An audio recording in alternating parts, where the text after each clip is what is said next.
আসসালামু আলাইকুম। সবাইকে শুভেচ্ছা জানাচ্ছি। মাসুম মাহবুব দেখছেন ওপেন দ্য ইউটিউব চ্যানেল এবং মাসুম মাহবুব ফেসবুক পেজ। বিগ ব্রেকিং খবর আছে আজকে অনেক বড় ব্রেকিং খবর দিতে চাই আপনাদের। ১ম ব্রেকিং খবরটি হলো পুরো ইরানকে মাটির সাথে মিশিয়ে দেওয়ার ঘোষণা দিয়ে বড় অ্যাটাকের পরিকল্পনা করছে মার্কিন যুক্তরাষ্ট্র এবং ইসরায়েল।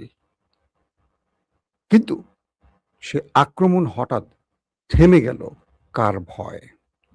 পাশাপাশি বাহরাইনে মার্কিন যুক্তরাষ্ট্রের বিলিয়ন ডলারের দুটো আর্লি ওয়ার্নিং সিস্টেম ধ্বংস করে দিল ইরান এবং কুয়েতে বড় মাত্রায় আক্রমণ করেছে ইরান। সৌদি আরব যুক্তরাষ্ট্রকে অনুরোধ করেছে ইরানে হামলা বন্ধ করতে, কারণ ইরানের ধোলাইতে আরব রাষ্ট্রগুলো মুমূর্ষু অবস্থায় পড়ে গেছে। দর্শক, আপনাদেরকে একটা করে এই গুরুত্বপূর্ণ খবরগুলো দিতে চাই।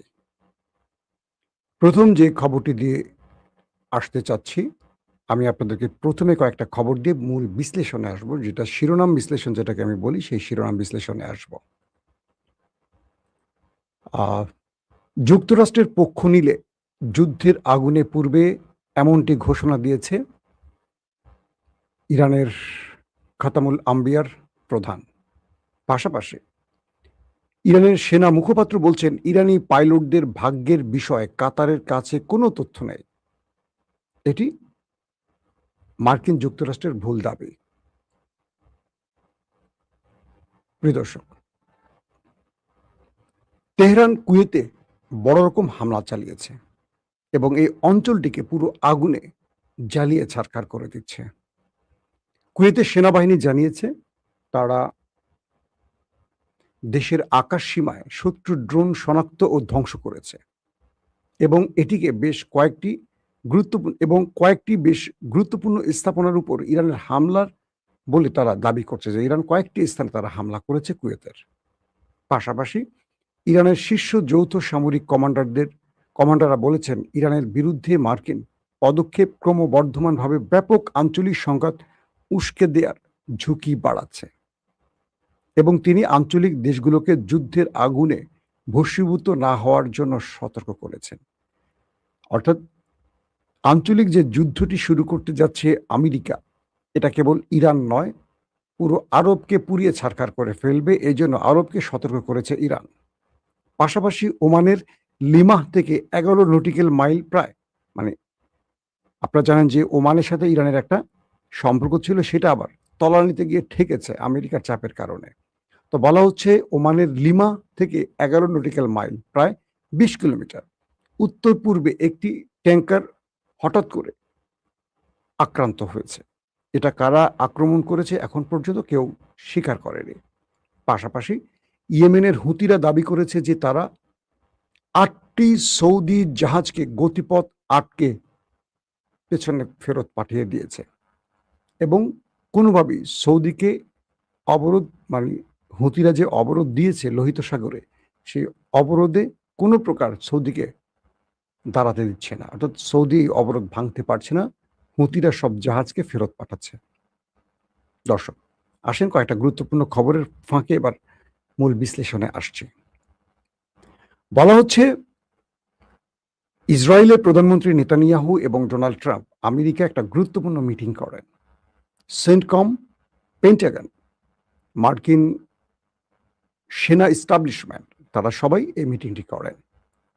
মিটিংয়ের শেষে তারা সিদ্ধান্ত নেন যেহেতু ইরানকে কোনোভাবেই তারা কাহিল করতে পারছেন না এবং ইরান আমেরিকার মধ্যে আমেরিকার ঘাঁটিগুলোকে আক্রমণ করে একটার পর একটা ধ্বংস করে দিয়েছে, এখন তাদের সামনে পথ হলো একটাই, একটা ম্যাসিভ অ্যাটাক চালিয়ে পুরো ইরানকে অন্ধকার করে দেয়া। সেই হিসেবে আমেরিকা এবং ইসরায়েল সম্মিলিত একযোগে পুরো ইরানের পাওয়ার প্ল্যান্ট, গ্যাস প্ল্যান্ট, পানির শোধনাগার, পুরো সিস্টেমগুলোকে অকেজো করে দিতে, পুরো ইরানকে থমকে দিতে, অন্ধকার করে দিতে একটা ম্যাসিভ অ্যাটাকের প্ল্যান করে।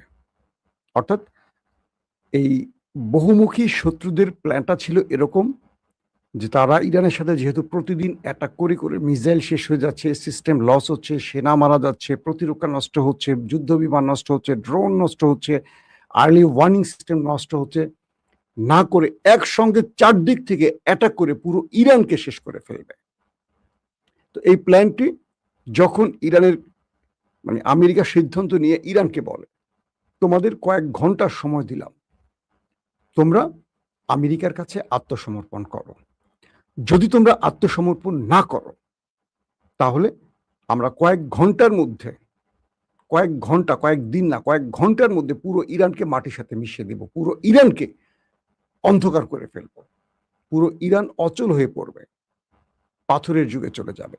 অর্থাৎ বর্তমান পৃথিবীতে বিদ্যুৎবিহীন কোনো রাষ্ট্র 1 সেকেন্ড চলতে পারবে মনে হয়? এই যে আমি কথা বলছি, আমার এখন বিদ্যুৎ নেই, আমার স্টুডিওতে পুরো ব্যাকআপে আছে, জেনারেটর এবং বা আইপিএস ব্যাকআপ থাকে না, এরকম ব্যাকআপে আমি এখন চলছি।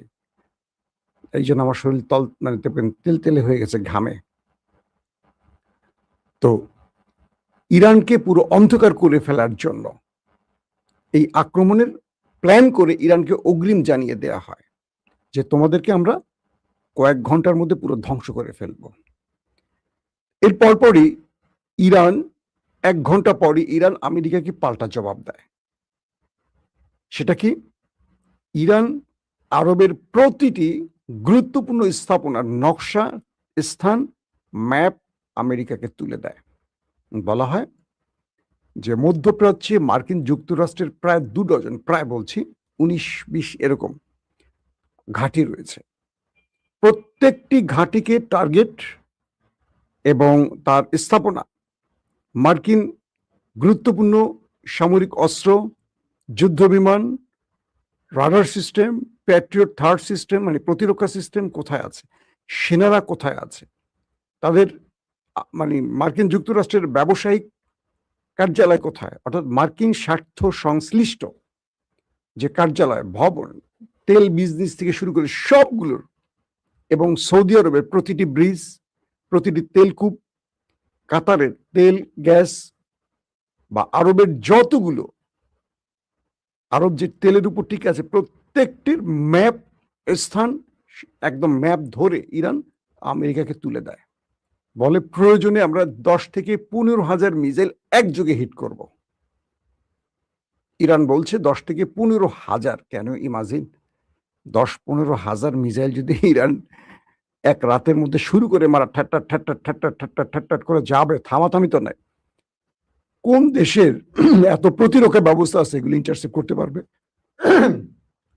প্রথম 5 মিনিট তো ইন্টারসেপ্টের ব্যাটারি শেষ হয়ে যাবে।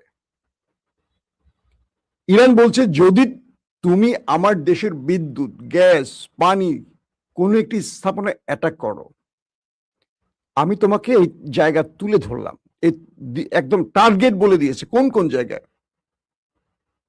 মানে আরবের কোন কোন তেল ক্ষেত্র, কোন কোন ব্রিজ, কোন কোন ভবন, আমেরিকার কোন কোন বেজ কোথায়, কুয়েত, কাতার, জর্দান, বাহরাইন, আরব আমিরাত, প্রত্যেকটার একদম লোকেশন ধরে ইরান আমেরিকাকে দিয়ে বলছে আমাদের মিসাইল রেডি, তুমি অ্যাটাক করো, তোমাকে স্বাগতম। ইরানকে অন্ধকার করো, কিন্তু পুরো আরবকে আমি অন্ধকার করে দেব। ইরানের বিকল্প পথ আছে, কিন্তু আরবের বিকল্প পথ নেই। এবং আরবকে যারা সাহায্যে আসবে তাদেরকে আমি অন্ধকার করে দেব। আরবের মানে সৌদি আরবের প্রতিরক্ষা মন্ত্রী, ডিফেন্স মিনিস্টার ট্রাম্পকে ফোন দিয়ে হাতে পায়ে ধরে বললেন, প্লিজ এই যুদ্ধটা বন্ধ করেন, এটা করবেন না। ইরান যা বলে তার চেয়ে বেশি করে, কম করে না। গত কয়েকদিনে আপনার পাতা ফাঁদে পা দিয়ে আমরা ইরাকে অ্যাটাক করে আমাদের আরামকো, জিজান সবগুলো জায়গা, আমাদের যে তেল ক্ষেত্রগুলো ইরান ধ্বংস করেছে, বাবুল মান্দাব, হরমুজ প্রণালী সব বন্ধ করে দিয়ে আমাদের রপ্তানির 12টা বাজে সৌদি আরবকে চাঙ্গে উঠাচ্ছে। শুধু আপনার বুদ্ধিতে পাড়া দিয়ে সৌদি আরব এখন বাণিজ্যিকভাবে ব্যাপক ক্ষতিগ্রস্ত হচ্ছে, তেল বিক্রি প্রায় বন্ধ করে ফেলছে। আপনি এই লড়াইটা বন্ধ করেন। ইসরায়েল খুব খুশি, আমেরিকা তার পাতা ফাঁদে পা দিয়ে ইরানকে ধ্বংসের জন্য বড় আক্রমণ করবে। ট্রাম্প হঠাৎ করে তার সেনা অফিসারদের সাথে বৈঠকে খোঁজ নিলেন, ইন্টেলিজেন্স তথ্য নিলেন, ইরান যে আওয়াজ দিল তারা 10-12 হাজার মিসাইল একযোগে মারতে পারে, বা পুরো আরবের মধ্যে সবগুলো সবগুলো টার্গেট উড়িয়ে দেবে যে ঘোষণা দিয়েছে, এই ব্যাপারে তথ্য কি?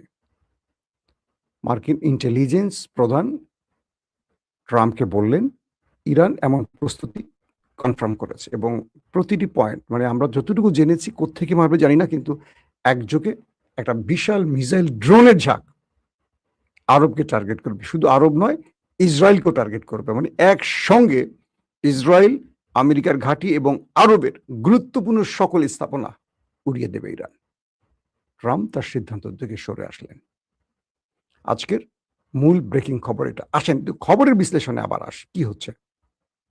যুক্তরাষ্ট্র ও ইসরায়েল ইরানের জ্বালানি অবকাঠামোর উপর অন্যতম সবচেয়ে বড় হামলার প্রস্তুতি নিচ্ছে, এবং সপ্তাহান্তে এই হামলা হওয়ার সম্ভাবনা রয়েছে। অর্থাৎ এই হামলাটি আপাতত স্থগিত হয়েছে, কিন্তু এই সপ্তাহের মধ্যে এই হামলাটি হতে পারে, বলছে কে? CBS news. ওই রিপোর্টে বলা হয় অর্থনৈতিক বিপর্যয়ের আশঙ্কায় সোমবার আর্থিক বাজার খোলার আগেই যে কোনো অভিযান শেষ করার বিষয়ে আলোচনা হয়েছিল, যদিও কোনো নির্দিষ্ট সময়সীমা নির্ধারণ করা হয়নি। সূত্র মতে ইসরায়েলকে বিষয়টি জানানো হয়েছে এবং তারা ওয়াশিংটনের সঙ্গে সমন্বয় করছে, কিন্তু প্রেসিডেন্ট ডোনাল্ড ট্রাম্প এখনো চূড়ান্ত অনুমোদন দেননি। অর্থাৎ এই দুটো রাষ্ট্র একযোগে ইরানকে অ্যাটাকের পরিকল্পনা চূড়ান্ত করেছে, কিন্তু ইরান যে পাল্টা হুমকি দিয়েছে সেই হুমকির ভয়ে ডোনাল্ড ট্রাম্প তার গ্রিন সিগন্যালটিকে একটু স্থগিত রেখেছে, যে আমি আবার চূড়ান্ত অনুমোদন দেওয়া ছাড়া কেউ কিছু করো না। একজন ইসরায়েলি কর্মকর্তা সিবিএস নিউজকে জানিয়েছে যে পূর্ণাঙ্গ সামরিক অভিযান পুনরায় শুরু করার কোনো সিদ্ধান্তের বিষয় ইসরায়েল অবগত নয়, এবং ইরানের বিরুদ্ধে হামলায় যোগ দেওয়ার জন্য তাদের অনুরোধ করা হয়নি। এখানে আবার আরেক রকম তথ্য আসছে। ক্যাম্প ডেভিড মন্ত্রিসভার এক বৈঠকের ভাষণ দিতে গিয়ে ট্রাম্প বলেন, ক্যাম্প ডেভিডে মন্ত্রিসভার এক বৈঠকে ভাষণ দিতে গিয়ে ট্রাম্প বলেন, আমরা তাদের উপর খুব কঠিন আঘাত হানব। এক পর্যায়ে তারা বলবে আমরা আর এটি সহ্য করতে পারছি না। গুড।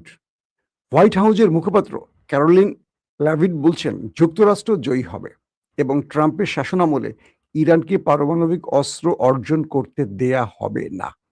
গুড। পেন্টাগনের মুখপাত্র শন পার্লিন বলেন সংস্থাটি প্রস্তুত ও সক্রিয় রয়েছে, কিন্তু রাষ্ট্রপতির সিদ্ধান্তের আগে লক্ষ্যমাত্রা নিয়ে আলোচনা করতে অস্বীকৃতি জানিয়েছেন। ওই প্রতিবেদনটিতে আরো বলছে বিদ্যুৎ কেন্দ্র, শোধনাগারগুলো সম্ভাব্য লক্ষ্যবস্তু হতে পারে, এবং মার্কিন কর্মকর্তারা তেহরানে বিদ্যুৎ সরবরাহ বন্ধ করে দেওয়ার বিষয়টিও বিবেচনা করছে। আমি যেটি বললাম আপনাদেরকে, এবার বুঝছেন খেলা কোন লেভেলে চলছে। দর্শক, ইতিমধ্যে বাহরাইনে দুটো আর্লি ওয়ার্নিং সিস্টেম ধ্বংস করে দিয়েছে ইরান। পাশাপাশি কুয়েতে ব্যাপক আকারে আবারও আক্রমণ করেছে ইরান, যে আক্রমণে কুয়েতের ভেতরে শুধু এখন দাউ দাউ করে আগুন জ্বলছে। যদিও কুয়েত সরকার বলছে তারা কয়েকটি আক্রমণ বা ড্রোন মিসাইল ইন্টারসেপ্ট করতে পেরেছে, কিন্তু তারা বলছে না যে সবগুলো আক্রমণ তারা প্রতিহত করতে পেরেছে। তার মানে ইরান এখন বড় ফ্রেমে সকল শক্তির সাথে একা লড়াই করতে প্রস্তুতি নিয়ে বসে আছে। এখন বলেন এই ইরানকে থামাবে কে? আগামী কয়েক ঘন্টা খুব ক্রুশিয়াল টাইম, কারণ ট্রাম্প এই যুদ্ধে পুরো ইরানকে মাটির সাথে মিশিয়ে দেওয়ার যে ঘোষণা দিয়েছেন, বা পুরো বিদ্যুৎ, পানি, গ্যাস ক্ষেত্রগুলো ধ্বংসের যে পরিকল্পনা করছেন, এটা যে কোনো সময় এই অ্যাটাকটি ইরানের বিরুদ্ধে হানতে পারে আঘাত। কিন্তু ইরান যে কাজটি করতে চায়, যদি এটি ঘটে, আল্লাহ না করুক, আমাদের জন্য অনেক বিপদ। কারণ কি, পুরো আরব অন্ধকার হয়ে যাবে। এই আরবে আমাদের লক্ষ লক্ষ শ্রমিক কাজ করে, কত শ্রমিকের প্রাণ যাবে আল্লাহ ভালো জানে। আশা করি মুসলমানদের সাথে এই লড়াইটা মুসলমানদের বন্ধ হোক, কারণ ইসরায়েল এই খেলাটা অনেক আগে থেকে খেলছে এবং তারা এখন সাকসেসলি এটা বাস্তবায়নের জন্য ট্রাম্পকে বাধ্য করছে। আশা করব সৌদি আরব বা আরব দেশগুলো এই শত্রুদের পাতানো ফাঁদে পা দিয়ে নিজেরা নিজেদের ধ্বংস ডেকে আনবে না। দর্শক, আজকের মতো শেষ করছি। ইনশাআল্লাহ আজ রাত 10টা থেকে 11টার দিকে আরেকবার হাজির হওয়ার চেষ্টা করব আপনাদেরকে আন্তর্জাতিক ব্রেকিং খবর দেওয়ার জন্য। এখনকার মতো বিদায় নিচ্ছি। প্রত্যেকে ভালো থাকবেন। আল্লাহ হাফিজ।